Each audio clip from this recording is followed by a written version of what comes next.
তাই আল্লামা ইকবাল বলেছিলেন, শ্রদ্ধা करे शिकवा भी करे बंदे का ये दस्तूर नहीं है। তুমি শ্রদ্ধাও করবা, আবার বারবার প্রশ্নও করবা, এটা মুরিদের লক্ষণ না।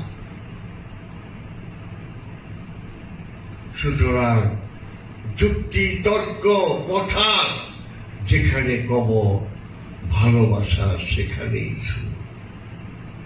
ভালোবাসায় কথা থাকে না, থাকে আবেগ, থাকে মূর্ছনা, থাকে নিজের শরীরের মধ্যে একটা অকল্পনীয় কম্প।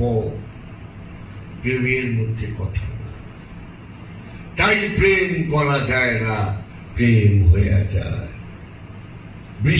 বৃষ্টি বানানো যায় না, বৃষ্টি আপনিই হয়। কচুরি পানা নিচে চলে না, ওটা